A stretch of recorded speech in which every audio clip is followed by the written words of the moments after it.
Election ಟೈಮಲ್ಲಿ ಒಂದು ಮಾತು ಹೇಳಿದೆ, ಕಮಲ ಕೆರೆಯಲ್ಲಿದ್ದರೆ ಚಂದ, ತೆನೆ ಹೊಲದಲ್ಲಿದ್ದರೆ ಚಂದ, ಈ ದಾನ ಧರ್ಮ ಮಾಡುವ ಕೈ ಅಧಿಕಾರದಲ್ಲಿದ್ದರೆ ಮಾತ್ರ ಚಂದ ಅಂತ ಒಂದು ಮಾತು ಹೇಳಿದ್ದೆ. ಹಂಗೆ ಈ ದಾನ ಧರ್ಮ ಮಾಡುವ ಕೈ ಅಧಿಕಾರದಲ್ಲಿ ವಿಧಾನಸೌಧಕ್ಕೆ ಜನ ಕುಂಡ್ರಿಸಿದ ಮೇಲೆ ಈ 5 ಗ್ಯಾರಂಟಿಗಳನ್ನು ಕೊಟ್ಟಿದ್ದೇವೆ. ಈ 5 ಬೆರಳು ಸೇರಿ ಈ ಕೈ ಮುಷ್ಟಿ ಆಯಿತು, 5 ಗ್ಯಾರಂಟಿಗಳು ಸೇರಿ ಈ ಕೈ ಗಟ್ಟಿ ಆಯಿತು. ಅದಕ್ಕೆ ಉತ್ತರ 2028ರಲ್ಲಿ ಈ ರಾಜ್ಯದ ಜನ ಕೊಡ್ತಾ ಇದ್ದಾರೆ. ಅದನ್ನ ಮುಂದಕ್ಕೆ ಆಮೇಲೆ ಮಾತಾಡೋಣ. 2024ಕ್ಕೆ ಕೊಟ್ಬಿಟ್ರೆ ನಿಮಗೆ ಉತ್ತರ ಅದಕ್ಕೆ ಗ್ಯಾರಂಟಿಗೆ. ಅಧ್ಯಕ್ಷರೇ, ನಾನು ಅದ್ರ ವಿಚಾರಕ್ಕೆ ಹೋಗಿದ್ದು ರಾಜಕೀಯ ಬೇಡ. ಇನ್ನ ಮೊನ್ನೆ ಪ್ರೈಮ್ ಮಿನಿಸ್ಟರ್ ಬಂದಿದ್ರು. ಇಲ್ಲ, ಉತ್ತರ ಕೊಡ್ಬೇಕಲ್ಲಪ್ಪ. ಈಗ ನಿಮ್ಮ ಟೀಕೆಗಳು ಕೇಳಿದ್ದೀವಿ, ಆಯ್ತು. ಈಗ ನಂದು ಒಂದೇ ಉತ್ತರ, ಟೀಕೆಗಳು ಕೇಳಿದ್ದೀವಿ. ಟೀಕೆಗಳು ಸಾಯ್ತವೆ, ಕೆಲಸಗಳು ಉಳಿತವೆ ಅಂತ ಹೇಳಿದ್ದೀನಿ ನಾನು. ಈಗ ಮೊನ್ನೆ ಪ್ರೈಮ್ ಮಿನಿಸ್ಟರ್ ಬಂದಿರೋ ವಿಶ್ವನಾಥ್, ನೀವು ಬಂದಿದ್ರಿ, ಎಲ್ಲ ಬಂದಿದ್ರು. ನಮ್ಮ ಬೆಂಗಳೂರು ಕೂತ್ಕೊಳ್ಳಪ್ಪ, ಗಣೇಶನ್ ಕೊಟ್ಟಿದ್ದೀನಿ, ಅದನ್ನ ನಮ್ಮ ಕೃಷ್ಣಪ್ಪಂದು ಅಂತ ಹೇಳ್ಬಿಟ್ಟಿದ್ರು. ಸರ್ ನಿಮ್ಮ ಉತ್ತರಕ್ಕೆ ಸ್ವಾಗತ ಮಾಡ್ತೇವೆ, ಸರಿ ಸಮಾನವಾಗಿ ಕೊಡ್ತೀವಿ ಸರ್. ಸಿಎಂ ಮಾತಾಡ್ತಾರೆ, ಸುಮ್ಮನೆ ಇರೋ. ಈಗ ಜಸ್ಟ್ ಐ ಆಮ್ ರಿಪ್ಲೈಯಿಂಗ್. ಈಗ ಅಧ್ಯಕ್ಷರೇ, ಮೊನ್ನೆ ಪ್ರೈಮ್ ಮಿನಿಸ್ಟರ್ ಬಂದಿದ್ರು. ಪ್ರೈಮ್ ಮಿನಿಸ್ಟರ್ ನೋಡಿ, ನೀವು ಜಲ್ದಿ ಬಿಟ್ರೆ ನಾನು ಮುಗಿಸ್ತೀನಿ, ಇಲ್ಲ ಲೇಟ್ ಆಯ್ತು ಅಂದ್ರೆ ಹೋಗ್ತಾ ಇರ್ತದೆ, 2 ಗಂಟೆ ಆಯ್ತದೆ. ಸಿಎಂ ಬರ್ತಾರೆ, ಇಲ್ಲಿ ಹೇಳಿದ್ದಾರೆ, ನೀನು ಮುಗಿಸು, ಬೆಂಗಳೂರು ಸಿಟಿದು ಕೆಲವು ಮುಗಿಸು, ನಾನು ಬಂದು ಆ್ಯಡ್ ಆಗ್ತೀನಿ ಅಂತ ಹೇಳಿದ್ದಾರೆ ಅವರು. ನಿಮಗೂ ಅದೇನೋ ಗಣೇಶದ ಬಗ್ಗೆ ಬೇರೆ ಕೇಳ್ತಿದ್ದೆ, ಅದಕ್ಕೆ ನಾನು ಗಣೇಶನ್ ರೆಫರ್ ಮಾಡಿದೆ. ನಾನು ಪ್ರೈಮ್ ಮಿನಿಸ್ಟರ್ ಬಂದಿದ್ರು. ಪ್ರೈಮ್ ಮಿನಿಸ್ಟರ್ ಬಂದು ಏನು ಹೇಳಿದ್ರು ಅಂದರೆ, ಇವರೆಲ್ಲ ಕಾರ್ಯಕ್ರಮದಲ್ಲಿದ್ದರು. Bangalore has put India on the global tech map. The talent and the contribution of the people of Bangalore to the success of immense ಅಂತ ಹೇಳಿ ಮೋದಿ ಅವರು ಹೇಳಿದ್ರು. We will move ahead only when cities are smart, fast and efficient trained. Bangalore is among the big cities of the world. We have to compete globally, and not only that, we have to lead as well. We will move ahead with only when our cities are smart, fast and efficient. This is why we are putting so much emphasis on completion of the projects for the modern infrastructure ಅಂತ ಹೇಳಿ prime minister ಅವರು yellow line inauguration ವಿಚಾರದಲ್ಲಿ ಅವರು ಮಾತಾಡಿದ್ರು. ಅವರು ಬೆಂಗಳೂರು ಕೆಲಸದ ಬಗ್ಗೆ ಹೇಳಿದ್ರು. ನಾನು ಕೂಡ ಕೆಲವು ವಿಚಾರ ಏನೇನು ಮಾಡ್ತಾ ಇದ್ದೀವಿ ಅಂತ ಎಕ್ಸ್ಪ್ಲೇನ್ ಮಾಡಿದೆ. ನಾನು ಯಾಕೆ ಇದನ್ನು ಹೇಳ್ತಾ ಇದ್ದೀನಿ ಅಂದರೆ, ನಮ್ಮ ವಿರೋಧ ಪಕ್ಷದ ಗೌರವಾನ್ವಿತ ನಾಯಕರು ಆರ್ ಅಶೋಕ್ ಅವರು, ಅಶ್ವಥ್ ನಾರಾಯಣ್ ಅವರು ಮತ್ತು ಇನ್ನು ಬೇರೆಯವರೆಲ್ಲ ಭಾಳ ವಿವಿಧ ರೀತಿ, ನಿಮ್ಮದು ಪಾಟೋಲ್ ಹಂಗಿದೆ, ನಿಮ್ಮ ಇದನ್ನು ಸ್ಕೈ ವಾಕಿಂಗ್ ಇದೆ, ಬ್ರ್ಯಾಂಡ್ ಬೆಂಗಳೂರು ಬ್ಯಾಡ್ ಬೆಂಗಳೂರು ಆಗೋಗಿದೆ, ಬ್ಯಾಡ್ ಬೆಂಗಳೂರು ಆಗಿದೆ, ಸೊ ಟನಲ್ ಕಾಸ್ಟಿಂಗ್ ಸ್ಟಾಕ್ ಇದೆ, ಈ ಖಾತಾ ದೊಡ್ಡ ಅವ್ಯವಹಾರ ನಡೆದ್ಬಿಟ್ಟಿದೆ, ಗಾರ್ಬೇಜ್ ಸಿಟಿ ಆಗ್ಬಿಟ್ಟಿದೆ ಅಂಥೇಳಿ ಅವರು ಎಲ್ಲ ಕೂಡ ಬೇಕಾದಷ್ಟು ಟೀಕೆ ಮಾಡಿದ್ರು. It is there right.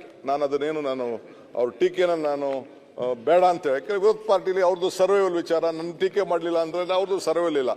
I will not mistake with that. But ನಾನು ಅಧ್ಯಕ್ಷರೇ, ನಾನು ಹಿಂದೆ ಹೇಳಿದ್ದೇನೆ, ನಾನು ಈ ಬೆಂಗಳೂರಿನ ಜವಾಬ್ದಾರಿ ತೆಗೆದುಕೊಂಡಿದ್ದೇನೆ, ನೀರಾವರಿ ಜವಾಬ್ದಾರಿ ತೆಗೆದುಕೊಂಡಿದ್ದೇನೆ. ನಾನು ವಿತ್ ಪ್ಯಾಷನ್ ಏನಾರು ಮಾಡಿ ಬೆಂಗಳೂರಿಗೆ ಒಂದು ಸಣ್ಣ ಕೊಡುಗೆ ಕೊಟ್ಟು ಹೋಗಬೇಕು ಅನ್ನೋ ದೃಷ್ಟಿಯಿಂದ, because we are not permanent here.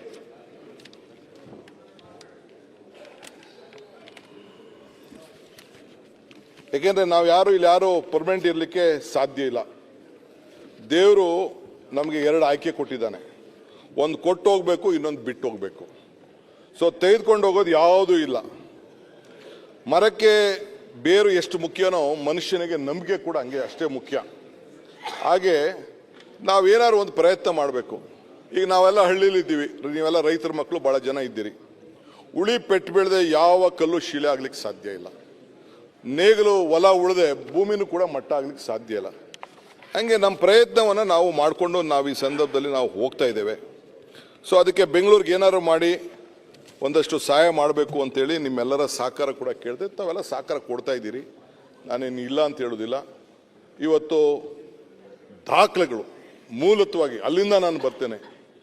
ಎಲ್ಲ SM ಕೃಷ್ಣರವರು ಭೂಮಿ ಅಂತ ಒಂದು ಸ್ಕೀಮ್ನ ತೆಗೆದುಕೊಂಡ್ರು. ಭೂಮಿ ಅಂತೇಳಿ 2000ರಲ್ಲಿ ತೆಗೆದುಕೊಂಡು ಬಂದರು. It is an historic decision. ಇಡೀ ದೇಶ ಏನಿದು ಭೂಮಿ ಅಂತ ನೋಡಿದ್ರು. ಪಾಣಿಗಳನ್ನು 5 ರೂಪಾಯಿಗೆ ಎಲೆಕ್ಟ್ರಾನಿಕ್ ಪಾಣಿಗಳನ್ನ ಎಲ್ಲ ಬರಿತಾ ಇದ್ರು, ಯಾರ್ಯಾರ್ದು ಅಸೋಸಿಯೇಷನ್ ಬರಿತಾ ಇದ್ರು. ಕಂಪ್ಯೂಟರೈಸ್ ಮಾಡಿ ತೆಗೆದುಕೊಂಡು ಬಂದರು. ಆದರೂ ಕೂಡ ಇಲ್ಲಿವರೆಗೂ ಕೂಡ ನಾವು ಬೆಂಗಳೂರಿನಲ್ಲಿ ಅದನ್ನು ಆ ರೆಕಾರ್ಡ್ನ ಇನ್ನು ಮ್ಯಾನ್ಯುಯಲಲ್ಲೇ ಬರಿತಾ ಇದ್ವಿ. ಬೇಕಾದಷ್ಟು ಆಗ್ತಾ ಇದ್ವು. ಎಲ್ಲ ಬೆಂಗಳೂರು ಬೆಲೆಗಳು ಎಲ್ಲ ಗಗನಕ್ಕೆ ಹೋಗ್ತಾ ಇದೆ. ಇದನ್ನ ಏನಾರು ಮಾಡಿ ಮಿಸ್ಯೂಸ್ನ ತಪ್ಪಿಸ್ಬೇಕು ಅನ್ನೋ ದೃಷ್ಟಿಯಿಂದ ಡಿಜಿಟಲೈಸೇಷನ್ ಆಫ್ ಪ್ರಾಪರ್ಟಿ ರೆಕಾರ್ಡ್ಸ್ ಅಂತ ಹೇಳಿ ತಂದು ಇಲ್ಲಿ 25 ಲಕ್ಷ ಆಸ್ತಿಗಳು ಬೆಂಗಳೂರಿನಲ್ಲಿ ಇದೆ. ನಾನೇ UD ಮಿನಿಸ್ಟರ್ ಆಗಿದ್ದಂಥ ಸಂದರ್ಭದಲ್ಲಿ ನಮ್ಮ ವಿಶ್ವನಾಥ್ ಅವ್ರ ಕಾನ್ಸ್ಟಿಟ್ಯೂನ್ಸಿ ಎಲ್ಲ ಬರ್ತದೆ. ಆಗೆಲ್ಲ KR ಪುರಂ ಎಲ್ಲ ಸೇರಿತ್ತು. ನಾನು UD ಮಿನಿಸ್ಟರ್ ಇದ್ದಾಗೆಲ್ಲ ಮುನ್ಸಿಪಾಲಿಟಿ ಕಾರ್ಪೊರೇಷನ್ ಇದಿತ್ತು. ಅದು CMCಗಳಿತ್ತು. 7 CMC ಬೆಂಗಳೂರು ಸುತ್ತಮುತ್ತಲು ಅವರು ಎಲ್ಲ ನಮ್ಮ ಸೋಮಶೇಖರ್ ಎಲ್ಲ ಇದ್ದಾರೆ ಆ ಏರಿಯಾಲೆಲ್ಲ 7 CMC ಇತ್ತು. ನಾವು ಸೆಲ್ಫ್ ಅಸೆಸ್ಮೆಂಟ್ ಸ್ಕೀಮ್ ಅಂತ ಹೊಸದಾಗಿ ತಂದು ನಮಗೆ ಜನರ ಮೇಲೆ ಒಂದು ವಿಶ್ವಾಸ ಇಟ್ಟು ಏನಾದ್ರು ಒಂದು ಮಾಡ್ತಾರಂತ. ಆಗೇನಾಯ್ತು, ಕೆಲವರೆಲ್ಲ ನಮ್ಮ ರೆವಿನ್ಯೂ ಇನ್ಸ್ಪೆಕ್ಟರ್ಗಳ ಹತ್ರ ಅಡ್ಜಸ್ಟ್ಮೆಂಟ್ ಮಾಡ್ಕೊಬಿಟ್ಟು ಅವ್ನು 10,000 ಅಡಿ ಇತ್ತು ಅಂತಂದ್ರೆ ಬರೀ 2,000 ಅಡಿ ಡಿಕ್ಲೇರ್ ಮಾಡ್ಕೊಳ್ಳೋದು, ಅವನೇ ಡಿಕ್ಲೇರ್ ಮಾಡ್ಕೊಳ್ಳೋದು, ಇವೆಲ್ಲ ಕೂಡ ನಡೀತಾ ಇತ್ತು. ಇದನ್ನ ತಪ್ಪಿಸ್ಬೇಕು ಅಂತ ಹೇಳಿ ನಾವು ಇದಕ್ಕೆ ಮ್ಯಾನ್ಯುಯಲ್ ಸಿಸ್ಟಮ್ ಇಂದ ತಂದು ಇದನ್ನ ಅರ್ಬನ್ ರೆಕಾರ್ಡ್ ಇಂದ ಇದನ್ನ ನಾವು ಏನಾದ್ರು ಮಾಡಿ ಇದನ್ನ ನಾವು ತಪ್ಪಿಸಿ ಇದನ್ನ ಡಿಜಿಟಲೈಸೇಷನ್ ಮಾಡಬೇಕು ಅಂತೇಳಿ ಎಲ್ಲ ಪ್ರಾಪರ್ಟಿಗಳನ್ನ ಆಧಾರ್ಗೆ ಲಿಂಕ್ ಮಾಡಿದೀವಿ. ಈಗ ಮುಂದೆ ರಿಜಿಸ್ಟ್ರೇಷನ್ಗೂ ಲಿಂಕ್ ಮಾಡಿದ್ವಿ. ಇನಿಷಿಯಲಿ ಸ್ವಲ್ಪ ಕಷ್ಟ ಇದೆ, ಜನ ಬೈತಾ ಇದ್ದಾರೆ, ಕೆಲವರೆಲ್ಲ ಬೈತಾ ಇದ್ದಾರೆ. ಬಟ್ ಇದನ್ನ ಲಾಂಗ್ ವೇ ಟ್ಯಾಕ್ಸ್ ಕಟ್ಟಲಿಕ್ಕೆ ಮತ್ತೊಂದಕ್ಕೆ ಎಲ್ಲ ಕೂಡ ಮಾಡಿದ್ದೇವೆ. 25 ಲಕ್ಷ ಇದೊಂದು ಹಿಸ್ಟ್ರಿ, ಇದು ಇಡೀ ದೇಶದಲ್ಲೇ 25 ಲಕ್ಷ ದಾಖಲೆಗಳಿಗೆ ಎಲ್ಲ ಸ್ಕ್ಯಾನ್ ಮಾಡಿದೀವಿ. ಇನ್ನು ಮುಂದಕ್ಕೆ ಯಾರು ಕೂಡ ತಿದ್ದದು ಮಾಡೋದು ಇದನ್ನ ಮಾಡ್ಲಿಕ್ಕೆ ಆಗುದಿಲ್ಲ. ಈ ಖಾತೆ ಮಾಡಬೇಕು ಅಂತ ಕೂಡ ತೀರ್ಮಾನ ಮಾಡಿದ್ದೇವೆ. ಈಗೂ ಕೂಡ ಓಪನ್ ಆಗಿದೆ. ಇದ್ರ ಬಗ್ಗೆ ನಾವು ವ್ಯಾಪಕವಾಗಿ ದೊಡ್ಡ ಒಂದು ಆಂದೋಲನ ನಡೆಸ್ತಾ ಇದ್ದೀವಿ. I should congratulate mister Krishna Byregowda. ಅವ್ರ ಕ್ಷೇತ್ರದಲ್ಲಿ ಇದ್ರ ಬಗ್ಗೆ ಅರಿವಿಟ್ಕೊಂಡು ಫಸ್ಟ್ ಅವರೇ ಒಂದು ದೊಡ್ಡ ಕಾರ್ಯಕ್ರಮ ಕೂಡ ಮಾಡಿದ್ರು. ನಾನೇ ಹೋಗಿದ್ದೆ. ಟ್ರಯಲ್ ಬೇಸಿಸ್ ಶುರು ಮಾಡಿದ್ದೀವಿ. ಮನೆಮನೆಗೂ ನಮ್ಮವ್ರನ್ನ ಕಳಿಸಿ ಜಾಗೃತಿ ಮೂಡಿಸೋಂಥ ಪ್ರಯತ್ನ ಮಾಡ್ತಾ ಇದ್ದೀವಿ. ಈಗಾಗಲೇ ಸುಮಾರು 7.2 ಲಕ್ಷ ಖಾತೆ ಇಶ್ಯೂ ಮಾಡಿದ್ದೀವಿ. ಇನ್ನು ಮುಂದಕ್ಕೂ ಕೂಡ ತೆಗೆದುಕೊಳ್ತಾ ಇದ್ದೀವಿ. ಮುಂದೊಂದು ದಿನದಲ್ಲಿ ಪ್ರತಿಯೊಂದು ಮನೆಗೂ ಡ್ರಾಫ್ಟ್ ಖಾತೆ ಕೂಡ ಅವರಿಗೆ ಕೊಡಬೇಕು ಅಂತ ನಾವು ತೀರ್ಮಾನ ಮಾಡಿದ್ದೇವೆ. ನಿಮ್ಮ ದಾಖಲೆಗಳನ್ನು ಮಾಡ್ಕೊಳ್ಳಿ ಅಂತೇಳಿ. ಸೊ ತಿಂಗಳಿಂದ ಕೂಡ ಜುಲೈಯಿಂದನೇ ಈ ಖಾತಾ ಮಾಸ ಅಂತೇಳಿ ನಾವು ಅದಕ್ಕೆ ಪ್ರಾರಂಭ ಮಾಡಿದ್ದೇವೆ. ಸೊ ಈ ಖಾತಾ ಆಗ್ತಾ ಇದೆ. ಸೊ ಇನ್ನ ಬೇಕಾದಷ್ಟು ತಿಳುವಳಿಕೆ ಕೂಡ ಕೊಡ್ತಾ ಇದೆ. ಇದನ್ನ ನೋಡಿ ಅಧ್ಯಕ್ಷರೇ, ನಮ್ಮ ಸ್ನೇಹಿತರುಗಳು ಹೇಳಲಿಕ್ಕೆ ನಾನು ಬಯಸ್ತಾ ಇದ್ದೆ. ಬೆಂಗಳೂರು ಸಿಟಿ 4-5 MLAಗಳು ಕೂತು 5-6 ಜನ ಕೂತ್ಕೊಂಡು ಬಹಳ ಶಾಂತಿಯಿಂದ ಕೇಳ್ತಾ ಇದ್ದಾರೆ. ಬಹಳ ಸಂತೋಷ. Central government urban development minister you have done a wonderful job ಅಂತೇಳಿ ನಮ್ಮ ಸರ್ಕಾರಕ್ಕೆ ಅವಾರ್ಡ್ ಕೊಟ್ಟಿದ್ದಾರೆ ಆನ್ ದಿಸ್. ಸೊ ನಾನು ಅದೇನು ದೊಡ್ಡದು ಅಂತ ಕಿರೀಟ ಅಂತ ಹೇಳೋದಿಲ್ಲ, ಅಟ್ಲೀಸ್ಟ್ ಒಂದು ರೆಕಗ್ನೈಸ್ ಮಾಡಿದ್ದಾರೆ. ಅದು ನಮಗೆ ಬಹಳ ಸಂತೋಷ. ಸೊ ಅದಕ್ಕೆ ಈ ಮುಂದಕ್ಕೆ ಟ್ಯಾಕ್ಸ್ ಕೂಡ ಇದನ್ನ ಕಂಪ್ಯೂಟರೈಸ್ ಆಗ್ತದೆ. ಮಿಸ್ಯೂಸ್ ಆಫ್ ಏರಿಯಾ ಕೂಡ ನಿಂತ್ಕೊಳ್ತದೆ. ಸೆಲ್ಫ್ ಅಸೆಸ್ಮೆಂಟ್ ಸ್ಕೀಮು ಇದಕ್ಕೆಲ್ಲ ಅದಕ್ಕೊಂದು ಸ್ವಲ್ಪ ಏನು ಟ್ಯಾಕ್ಸ್ ಸೋರಿಕೆ ಆಗ್ತಾ ಇತ್ತು, ಏರಿಯಾ ಸೋರಿಕೆ ಆಗಿ ಅದೆಲ್ಲ ಕೂಡ ನಿಲ್ಲಿಸುವಂಥ ವ್ಯವಸ್ಥೆಯನ್ನು ನಾವು ಮಾಡ್ತಾ ಇದ್ದೇವೆ. ಖಾತಾಗೆ ಜೊತೆ ವಿಚಾರದಲ್ಲಿ ಯಾರು ಕಾಂಪ್ರಮೈಸ್ ಮಾಡ್ಕೊಳ್ತಿರುವಂತ. ಆಮೇಲೆ ಮಿಕ್ಕಿದ್ದು ಒಂದೊಂದು ದಾಖಲೆ ಏನಂತಂದ್ರೆ ಬಹುಶಃ ನಮ್ಮ MLAಗಳಿಗೆಲ್ಲ ಗೊತ್ತಿದೆ. ಅವ್ರವ್ರದ್ದು ಮುಂದಕ್ಕೆ ದಾಖಲೆಗಳ ಸಮೇತ ಯಾರು ಬೇಕಾದ್ರೂ ತೆಗೆದು ನೋಡ್ಬೋದು. ಅವ್ರದ್ದು ಮುಂದಕ್ಕೆ ಏನೇ ಆಸ್ತಿ ಇದ್ರು ನೋಡಿ, ಒಂದು ಫೋಟೋನು ಇರ್ತದೆ, ಅವ್ರ ಮನೆ ಬಿಲ್ಡಿಂಗ್ ಫೋಟೋನು ಇರ್ತದೆ. ಆ ರೀತಿ ದಾಖಲೆಗಳನ್ನು ನಾವು ಕೊಡ್ತಾ ಇದ್ದೀವಿ. ಯಾರು ಮಿಸ್ಯೂಸ್ ಮಾಡ್ಕೊಳ್ಳೋದಿಲ್ಲ, ಎಲ್ಲಿಂದ ಬಂತು ಅಂತೇಳಿ ಅವ್ರ ಗೋಟ ಈಗ ಕೊನೆಗೆ ಗಂಡ ಹೆಂಡತಿ ಇಬ್ರು ಜೊತೆಗಿರ್ತದೆ, ಅದು ಕೂಡ ಇದೆ. ಆ ಥರ ಒಂದು ಮುಂದಕ್ಕೆ ಇದೊಂದು ಇತಿಹಾಸ ಪುಟಕ್ಕೆ ಈ ದಾಖಲೆಗಳ ವ್ಯವಹಾರ ಸೇರಬೇಕು ಅನ್ನೋ ದೃಷ್ಟಿಯಿಂದ ಯಾರು ಮಿಸ್ಯೂಸ್ ಮಾಡ್ಕೊಳ್ಬಾರ್ದು, ಯಾರು ಬೋಗಸ್ ರಿಜಿಸ್ಟ್ರೇಷನ್ ಮಾಡ್ಕೋಬಾರ್ದು. ಅವನು 30-40 ಇತ್ತು ಅಂದರೆ 30-40 ಅವ್ನು ತಗೊಂಡು ಯಾವನು ರೆವಿನ್ಯೂ ಇನ್ಸ್ಪೆಕ್ಟರ್ ಅಡ್ಜಸ್ಟ್ ಮಾಡಿಕೊಂಡು ತಿರ್ಗಾ 10 ಎಕ್ಸ್ಟ್ರಾ ಬರ್ಕೊಳ್ಳೋದು, ಇವೆಲ್ಲ ಕೂಡ ಆಗಬಾರ್ದು ಅನ್ನೋ ದೃಷ್ಟಿಯಿಂದ ಇದಕ್ಕೊಂದು ದೊಡ್ಡ ವ್ಯವಸ್ಥೆ ಮಾಡಿದ್ದೀವಿ. ಎಲ್ಲರೂ ಕೂಡ ಮಾಡ್ಕೊಂಡಿದೆ. ಇದಲ್ಲದೆ ಅಧ್ಯಕ್ಷರೇ, ಈ ಮನೆ ಕಟ್ಟೋನು ಇದಾನಲ್ಲ, ಅವನು ಭಾಳ ಹ್ಯಾರಾಸ್ಮೆಂಟ್ ಆಗ್ತಿತ್ತು. ಪ್ಲಾನ್ ಸ್ಯಾಂಕ್ಷನ್ಸ್ಗೆ ಮತ್ತೊಂದಕ್ಕೆಲ್ಲ ಹ್ಯಾರಾಸ್ಮೆಂಟು. ಬಡವ್ರಿಗೆ ಸೈಟ್ಗೆ ಲೈಸೆನ್ಸ್ ತಗೊಳ್ಳೋನು, ಈ ಹಳ್ಳಿ ಪಂಚಾಯತಿ ಲೈಸೆನ್ಸ್ಗೆ ಎತ್ತಿರ್ತಾರಲ್ಲ, ವಿಲೇಜ್ ಅಕೌಂಟೆಂಟ್ ತವೋ, PDO ತವೋ, ಹಂಗೆ ಇಲ್ಲೂ ಕೂಡ ಮನೆ ನಕ್ಷೆಗೆ ಅದಕ್ಕೆ 50-80 ಕೂಡ ನಾನು ಕೂತ್ಕೊಂಡು ಮಾತಾಡಿ ಒಂದು ಎಂಪ್ಯಾನಲ್ಡ್ ಇಂಜಿನಿಯರ್ಸ್ ಆರ್ಕಿಟೆಕ್ಟ್ಸ್ಗೆ ಅವ್ರಿಗೆ ಜವಾಬ್ದಾರಿ ತೆಗೆದುಕೊಂಡು for the first time 50-80 375 square ಮೀಟರ್ಸ್ವರೆಗೂ ಕೂಡ ಮಾರ್ಚ್ 24ರಲ್ಲೇ ನಾನು ಅವ್ರಿಗೆ ನೀವೇ ಆನ್ಲೈನಲ್ಲಿ ಹಾಕೊಂಡು ಯಾರಿಗೂ ₹1 ಲಂಚ ಕೊಡಬಾರ್ದು ಅನ್ನೋದನ್ನ ತೀರ್ಮಾನ ಮಾಡಿ ಅವ್ರಿಗೆ ಇದನ್ನ ಬಿಲ್ಡಿಂಗ್ ಲೈಸೆನ್ಸ್ ಕೊಡುವಂಥದ್ದು ನಂಬಿಕೆ ನಕ್ಷೆ ಮುನಿಯಪ್ಪನವರೇ, ಅಂದ್ರೆ ನಿಮ್ಮ ಪ್ಲಾನ್ ಮೇಲೆ ನಿಮಗೆ ನಂಬಿಕೆ. ಸೊ ನೀವೇ ಅದನ್ನ ಆರ್ಕಿಟೆಕ್ಟ್ ಯಾವ ಆಫೀಸರ್ ಹತ್ರ ಕೊಡಕ್ಕೆ ಹೋಗ್ಬೇಡಿ ಅಂತೇಳಿ ಅದಕ್ಕೆ OC ಕೊಡೋದು ಇದನ್ನ ಕೊಡೋದು ಎಲ್ಲ ಕೂಡ ಅವ್ರ ಮೇಲೆ ಜವಾಬ್ದಾರಿ ಕೊಟ್ಟೆ. ಇನ್ನು ಈ ಟ್ಯಾಕ್ಸ್ ಡಿಪಾರ್ಟ್ಮೆಂಟ್ ಅಲ್ಲಿ ಇದ್ದಾರೆ, ಸೆಂಟ್ರಲ್ ಗೌರ್ಮೆಂಟ್ ತಂದಿದೆ. ಈ ಇವರು ಆಡಿಟರ್ಗಳೆಲ್ಲ ಸರ್ಟಿಫೈ ಕೊಡ್ಲಿಕ್ಕೆ ಒಂದು ಅವಕಾಶ ಇದೆ. ಆ ರೀತಿ ಅದನ್ನು ಕೂಡ ನಾವು ಮಾಡಿದ್ದೇವೆ ಅಧ್ಯಕ್ಷೆ. ಈಗಾಗಲೇ 9,000 ಪ್ಲಾನ್ಗಳನ್ನು ಕೂಡ ಈಗಾಗಲೇ ನಾವು ಇಶ್ಯೂ ಮಾಡಿದ್ದೇವೆ, ಪ್ರಾರಂಭ ಮಾಡಿದ್ದೇವೆ. ಇನ್ನು ಹೆಚ್ಚಿಗೆ ಪ್ರಚಾರನ ಅದಕ್ಕೆ ತೆಗೆದುಕೊಂಡು ಬರ್ತಿದೆ. ಇದಲ್ಲದೆ ಅಧ್ಯಕ್ಷೆ, ನಮ್ಮ MLA ಗೊತ್ತಿತ್ತು, MLAಗಳಿಗೆಲ್ಲ ಗೊತ್ತಿದೆ, ಈ ಒನ್ ಟೈಮ್ ಸೆಟಲ್ಮೆಂಟ್ ಕೂಡ ಮತ್ತೆ ತಂದೆ. ಈ ಟ್ಯಾಕ್ಸು ಏನು ಸಿಕ್ಕಾಪಟ್ಟೆ ಹಾಕ್ಬಿಟ್ಟಿದ್ರು, ಅದೇನೇನೋ ಲೆಕ್ಕ ಆಯಿತು, 2% ಇತ್ತು, ಕಡಿಮೆ ಇತ್ತು, ಸ್ವಲ್ಪ ಲಕುನ ಇತ್ತು. ಇಲ್ಲೇ ಅಮೆಂಡ್ಮೆಂಟ್ ತಂದರೆ ಪಾಪ ಅವರೆಲ್ಲ ಒಪ್ಕೊಂಡ್ರು, ಭಾಳ ಸಂತೋಷದಿಂದ ಆಯಿತು, ಇದನ್ನು ಒಳ್ಳೇದಾಯಿತು, ಇದನ್ನು ಮಾಡಿ ಅಂತ ಇಲ್ಲೂ ಕೊಟ್ಟರು, ಅಲ್ಲೂ ಕೊಟ್ಟರು. ಅದಾದಮೇಲೆ ಮಾಡಿದಾಗ ಈಗಾಗಲೇ ಸುಮಾರು 2,60,000 ಓನರ್ಸ್ಗೆ ಬೆನಿಫಿಟ್ ಆಯಿತು. 1,200 ಕೋಟಿ ರೂಪಾಯಿ ಎಕ್ಸ್ಟ್ರಾ ಟ್ಯಾಕ್ಸ್ ಬಂತು ದುಡ್ಡು. ನಾನು 1,200 ಕಟ್ಟೋದು ಜನ, ಅವ್ರಿಗೆಲ್ಲ ಟ್ಯಾಕ್ಸ್ ಎಲ್ಲ ಮನ್ನಾ ಮಾಡ್ದೋ, ಬಡ್ಡಿ ಗಿಡ್ಡಿ ಅವು ಎಲ್ಲ ಪೆನಾಲ್ಟಿ ಗಿನಲ್ಟೆಲ್ಲ ಬಡ್ಡೆ ಮಾಡ್ದೋ.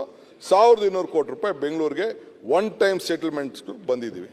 ಈ TDRದು ಒಂದು ದೊಡ್ಡ ಗೊಂದಲಾಗಿತ್ತು, ನಿಮಗೂ ಅದು ಗೊತ್ತು. ಒಂದು ಮನೇಲಿ ಈಗ ನಮ್ಮ ಬಸವರಾಜ್ ಕೂತಿರೋದು ರೆವಿನ್ಯೂ ಇರ್ತದೆ, ಪಕ್ಕದಲ್ಲಿ ವಿಶ್ವನಾಥ್ ಇರೋದು ಕಮರ್ಷಿಯಲ್ ಇರ್ತದೆ, ಇವರು ಕೂತಿರೋದು ಇದು ರೆಸಿಡೆನ್ಷಿಯಲ್ ಇರ್ತದೆ, ಆ ಪಕ್ಕದಲ್ಲಿ ಕೂತಿರೋರು ಅಲ್ಲಿ ಅಗ್ರಿಕಲ್ಚರ್ ಲ್ಯಾಂಡ್ ಇರ್ತದೆ, ಒಂದೇ ರೋಡಲ್ಲಿ ಇರ್ತಾನೆ. ಅದೊಂದು ದೊಡ್ಡ ಗೊಂದಲ ಇತ್ತು. ನಾನು ಅದನ್ನು ಕ್ಯಾಬಿನೆಟ್ಗೆ ಹೋದು ಇದು ಸರಿ ಇಲ್ಲ ಅಂತೇಳಿ ಅವ್ರ ಕೈಲಿ ಏನೇನು ಬೇಕೋ ಡೆವಲಪ್ಮೆಂಟ್ ಫೀಸ್ ಕೊಟ್ಟು ಅದನ್ನು ಒಂದು ಸಿಂಪಲ್ ಪ್ರೊಸೀಜರ್ ಮಾಡಿ ಎಲ್ಲರಿಗೂ, ಯಾಕೆಂದರೆ ಬೆಲೆ ಒಂದು ರೋಡಲ್ಲಿ ಇದ್ದು ಎಲ್ಲ ಬೇರೆ ತಾನೆ, ಅವ್ನು ಕನ್ವರ್ಷನ್ ಮಾಡ್ಕೊಳ್ಳಿಲ್ಲ ಅಂತ ಅಂದ್ಬಿಟ್ಟು ಅವ್ನಿಗೆ ತೊಂದರೆ ಆಗೋದು ಬೇಡ ಅಂತೇಳಿ ಅದನ್ನು ಕೂಡ ಸರಳ. ಹಿಂದೆ ಯಾವುದೋ ಕಾಲದಲ್ಲಿ ಅದಕ್ಕೆಲ್ಲ ಹೋಗೋದು ಬೇಡ, ಅದೊಂದು ದೊಡ್ಡ ಸ್ಕ್ಯಾಂಡ್ಲೇ ನಡೀತಾ ಇದೆ. ನಮ್ಮ ಇದರಲ್ಲಿ ರಾಮನಗರದಲ್ಲಿರೋನಿಗೂ ಬೆಂಗಳೂರಲ್ಲಿ ಬೇಕು ಅಂತ ಕೋಟಾಟ ತಂದು ಇವೆಲ್ಲ ಏನೇನೋ ಇಶ್ಯೂಸ್ ಇದೆ. ಅದಕ್ಕೆ ಈಗ ನಾನು ಚರ್ಚೆ ಮಾಡೋಕ್ಕೆ ಹೋಗೋದಿಲ್ಲ. ಹಿಂಗೆ ಇದನ್ನು ಕೂಡ ಈ TDR ವಿಚಾರ ಕೂಡ ನಾನು ಸೆಟಲ್ಮೆಂಟ್ ತೆಗೆದುಕೊಂಡು ಇಂಪ್ಲಿಮೆಂಟ್ ಆಗಿದೆ, ಮಾಡ್ತಾ ಇದ್ದೀವಿ. Already we are started it.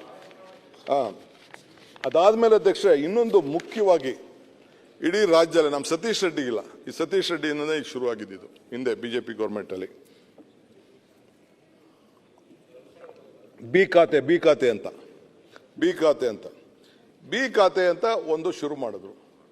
ಅದನ್ನು ಹೆಂಗೆ ಬಿ ಖಾತೆ ಅಂತ ಮಾಡಿದ್ದೀವಿ, ಕಾರ್ಪೊರೇಷನ್ ಕೊಟ್ಟಿದ್ದೀವಿ, ರೋಡ್ ಮಾಡ್ತಾ ಇದ್ದೀವಿ, ಕರೆಂಟ್ ಕೊಟ್ಟಿದ್ದೀವಿ, ನೀರು ಕೊಟ್ಟಿದ್ದೀವಿ, ಎಲ್ಲ ಡೆವಲಪ್ಮೆಂಟ್ ಆಗಿದೆ.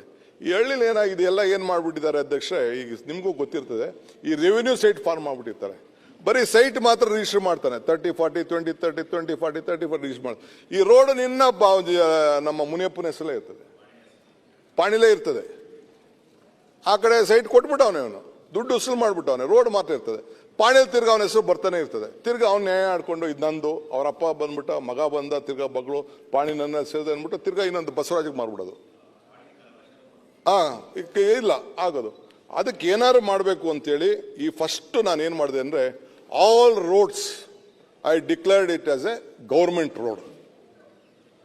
ರೋಡ್ ಅಂತ ಇದ್ಮೇಲೆ ಅದು ಗೌರ್ಮೆಂಟ್ ರೋಡ್, ಅವನಿಗೆ ಪ್ರೈವೇಟ್ ರೋಡ್ ಆಗ್ಲಿಕ್ಕಾದ ಅದನ್ನ ಹೊಸ್ತಾಗ ಇದನ್ನ ಡಿಕ್ಲೇರ್ ಮಾಡಿ ಎಲ್ಲ ಪಾಣಿಗಳಿಗೆ ಮಾಡಿ all private roads are government roads ಅಂತ ಡಿಕ್ಲೇರ್ ಮಾಡಿಬಿಟ್ಟೆ. ಫಸ್ಟ್ ಐ ಟು ಕೇಳಿಸ್. ಸೊ ಇದನ್ನ ದಾಖಲೆಗಳೆಲ್ಲ ತೆಗೆದುಕೊಂಡು ಬಂದೆ. ಸಿಂಗಲ್ ಪ್ಲಾಟ್ಗಳಿಗೆಲ್ಲ ಅಪ್ರೂವಲ್ ಶುರು ಮಾಡಿದೆ. ಇದರಿಂದ 7.5 ಲಕ್ಷ ಬಿ ಖಾತೆ ಇದೆ. ಇದನ್ನ ಕನ್ವರ್ಟ್ ಮಾಡಿ ಅವ್ರಿಗೆ ಎ ಖಾತಾ ಮಾಡ್ಬೇಕು. ಎಲ್ಲ ಫೆಸಿಲಿಟೀಸ್ ಕೊಟ್ಬಿಟ್ಟಿದೀವಿ. ನಮ್ಮ ಕ್ಯಾಬಿನೆಟಲ್ಲೂ ನಮ್ಮ ಕೊಲೀಗ್ಸ್ನೆಲ್ಲ ಕೇಳಿದೆ, MLAಗಳು ಕೇಳಿದೆ, ಎಲ್ಲರೂ ಕೇಳಿದೆ. ಇದನ್ನು ನೋಡ್ಬಿಟ್ಟು ಸೊ ಪಬ್ಲಿಕ್ ಕೂಡ ಇದಕ್ಕೆ ಏನೇನು ಬೇಕೋ ಅಮ್ಯುನಿಟಿ ಕೊಟ್ಟಿದ್ದೀವಿ. ಅದರಲ್ಲಿ 5% ಅವ್ರಿಗೆ ಇದು 5.5% ಅಷ್ಟು ದುಡ್ಡು, 5% ಅಷ್ಟು ಕಟ್ಟಿಸ್ಕೊಂಡು ಅನ್ಡೆವಲಪ್ಮೆಂಟ್ ಲ್ಯಾಂಡು ಝೋನಲ್ ರೆಗ್ಯುಲೇಷನ್ ಪ್ರಕಾರ ಅವ್ರಿಗೆ ಮಾಡಿ ಎ ಖಾತಾ ಮಾಡೋದು ಅಂತ ತೀರ್ಮಾನ ಮಾಡಿದ್ವಿ. ಇದು ಬಹಳ ಜನಕ್ಕೆ 7.5 ಲಕ್ಷ ಜನರಿಗೆ ಇದು ಅನುಕೂಲ ಆಗ್ತಾ ಇದೆ. ಇದೊಂದು ದೊಡ್ಡ ಇದಕ್ಕೆ 20 ಗುಂಟೆ ಜನ ಅನ್ನೋ ಕುಟುಂಬದ ಪ್ರಾಪರ್ಟಿನೇ you can lake it property. ಪುರಸಭೆಗಳಿಗೂ ಇದು ಬಿ ಖಾತೆದ್ದು ಸ್ವಲ್ಪ ಸಮಸ್ಯೆ ಆಗಿದೆ ಸರ್. ಅಲ್ಲಿ ಏನು ಮಾಡಿದ್ದಾರೆ, ಯಾರು ರಿಜಿಸ್ಟರ್ ಮಾಡ್ಕೊಂಡಿದ್ದಾರೆ ಆ ರಿಜಿಸ್ಟರ್ ಮಾಡ್ಕೊಂಡವ್ರಿಗೆ ಮಾತ್ರ ಅದು ಬಿ ಖಾತೆ ಕೊಡಬೇಕು. ಉಳಿದರು ಸೂರ್ಯ ಚಂದ್ರ ಇರೋವರೆಗೂ 99 ವರ್ಷ ಹಿಂಗೆಲ್ಲ ಅದು ಒಂದು ನಮಗೆ ಬಹಳ ಸಮಸ್ಯೆ ಆಗಿದೆ. ಇದೇ ರೀತಿ ನಮಗೂ ಮಾಡ್ಲಿಕ್ಕೆ ಒಂದು ಆದೇಶ ಮಾಡಿ ಸರ್. ಸಭಾಧ್ಯಕ್ಷರೇ, ಪುರಸಭೆ ನಗರಸಭೆಗಳಿಗೆಲ್ಲ ಬಿ ಖಾತೆ ಕೊಡೋದು ರಿಜಿಸ್ಟ್ರೇಷನ್ಸ್ ಮಾತ್ರ. ಹೊಸದಾಗಿ ಈಗ ಲಾ ಡಿಪಾರ್ಟ್ಮೆಂಟಿಗೆ ಕಳಿಸಿದ್ವಿ. ಮಾನ್ಯ ಉಪಮುಖ್ಯಮಂತ್ರಿಗಳು ನಾವೆಲ್ಲ ಒಂದು ಕಮಿಟಿ ಮಾಡಿದ್ದೀವಿ. ನಮ್ಮ ಖಂಡ್ರೆ ಸಾಹೇಬ್ರ ಅಧ್ಯಕ್ಷತೆ ಇದೆ. ಎ ಖಾತೆ ಕೊಡೋದು ಆಮೇಲೆ, ಈಗ ರಿಜಿಸ್ಟರ್ ಆಗಿರೋದು ಬಿ ಖಾತೆ ಕೊಡೋದು ಫಸ್ಟ್ ಅಷ್ಟೇ. ಬಟ್ ಬಿ ಖಾತೆ ಕೊಟ್ಟಂಥ ಜಾಗಗಳಿಗೆ ಪ್ಲ್ಯಾನ್ ಸ್ಯಾಂಕ್ಷನ್ಸ್ ಕೊಡುವಂಥದ್ದಿಲ್ಲ. ಈಗ ಅದನ್ನು ಮಾಡಿಕೊಡ್ಬೇಕು ಅಂತ ಹೇಳ್ಬಿಟ್ಟು ಈಗ ಲಾ ಡಿಪಾರ್ಟ್ಮೆಂಟಿಗೆ ಕೊಟ್ಟಿದ್ದೀವಿ. ಅವ್ರು ಅಲ್ಲಿಂದ ಸಲಹೆ ಕೊಟ್ಟ ಮೇಲೆ ಅದಾದ್ಮೇಲೆ ಅದು ಆಗ್ಬೇಕು. ಬೆಂಗಳೂರಲ್ಲಿ ಮಾಡ್ತಾ ಇದ್ದಾರೆ, ಅದು ಇಡೀ ರಾಜ್ಯಕ್ಕೆ ಆಮೇಲೆ ಮಾಡ್ತಾರೆ. ನೀವೇನೋ ಈ ಚೇರಲ್ಲಿ ಕೂತ್ಕೊಂಡು ಡಿಮ್ಯಾಂಡ್ ಮಾಡ್ತಾ ಇದ್ದೀರಿ, ನಿಮ್ಮ ಜೊತೆಗೆ ಎಲ್ಲ MLAಗಳು ಇದಾಗಬೇಕು ಅಂತೇಳಿ ನಮ್ಮ MLAಗಳೆಲ್ಲ ಕೂಡ ನಮ್ಗೆ ರಿಕ್ವೆಸ್ಟ್ ಮಾಡಿದ್ದಾರೆ, ಇನ್ಕ್ಲೂಡಿಂಗ್ ಪಂಚಾಯತ್ ಲೆವೆಲ್ ಅಲ್ಲೂ ಕೂಡ ಇದಕ್ಕೊಂದು ಗ್ರಾಮ ಪಂಚಾಯತಿ ಮತ್ತು ಅರ್ಬನ್ ಲೋಕಲ್ ಬಾಡಿ ಎಲ್ಲ ಕೂಡ ಇದನ್ನ ಮಾಡಬೇಕು. ಕಾರ್ಪೊರೇಷನ್ಗಳಲ್ಲಿ ಬೆಂಗಳೂರು ಅಲ್ಲದೆ ಮಾಡಬೇಕು, ಇದನ್ನ ಸೆಟ್ರೇಟ್ ಮಾಡಬೇಕು ಅಂತ. ಯಾಕೆಂದ್ರೆ ಈ ಪ್ರಾಬ್ಲಮ್ ಅಲ್ಲೂ ಇದೆ, ಅದನ್ನು ಕೂಡ ಈ ಸಂದರ್ಭದಲ್ಲಿ ನಾವು ಮಾಡ್ತಾ ಇದ್ದೀವಿ. ಸೊ ಇನ್ನ ಮಿಕ್ಕಿದ್ದು ಕೆಲವರು ಇದು 20 ಗುಂಟೆವರೆಗೂ ಕೂಡ ಇದ್ರ ಬಗ್ಗೆ ರೆಗ್ಯುಲೇಷನ್ಸ್ ಮಾಡಲಿಕ್ಕೆ ಅವರು ಲೆಕ್ಕ ಇರಲಿಲ್ಲ ಅವ್ರಿಗೆ. ಆಮೇಲೆ 1 ಎಕರೆ ಮೇಲೆ ಅವ್ರಿಗೆ ಅವರು ಒಂದಷ್ಟು 10% ಆರು ಜಾಗ, 5% ಆರು ಜಾಗ ಬಿಟ್ಕೊಡ್ಬೇಕು. ಅದಾದಮೇಲೆ ಮಿಕ್ಕಿದ್ದು ರೆಗ್ಯುಲೇಷನ್ಸ್ ಇದೆ 15% ಅಂತ ಕೂಡ ಇದೆ. ಇದಲ್ಲದೆ ಪ್ರೀಮಿಯಂ FR ಅಂತೇಳಿ BJP ಗೌರ್ಮೆಂಟ್ ಅಂತ ತೆಗೆದುಕೊಂಡು ಬಂದಿದ್ರು.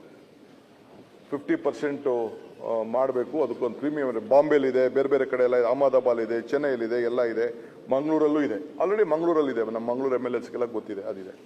ಅದನ್ನ ಇಲ್ಲಿ ಮಾಡಬಾರ್ದು ಅಂತ ನಾನು ಇಲ್ಲೊಂದು ಅಮೆಂಡ್ಮೆಂಟ್ ತೆಗೆದುಕೊಂಡು ಬಂದೆ. ಎಲ್ಲ ಒಪ್ಕೊಂಡ್ರು, ಸ್ವಲ್ಪ ರೆಡ್ಯೂಸ್ ಮಾಡಿ. ಆಮೇಲೆ ಗವರ್ನರ್ಗೆ ಹೋಗಿ ಕಂಪ್ಲೇಂಟ್ ಕೊಟ್ಟು ಗವರ್ನರ್ ಅದನ್ನ ಇಲ್ಲ ಆಗಲ್ಲ, ಅದೇನೋ ನೀವೆಲ್ಲ ದುಡ್ಡು ಸುಲ್ ಮಾಡ್ಬಿಟ್ಟು ಅದೆಲ್ಲ ಕಳಿಸ್ಬಿಡ್ತಾ ಇದ್ದೀರಂತೆ ಮಹಾರಾಷ್ಟ್ರಗೆ ಅಂತೇಳಿ ಕೊನೆಗೆ ಪೇಪರ್ಲೆಲ್ಲ ಬಂತು.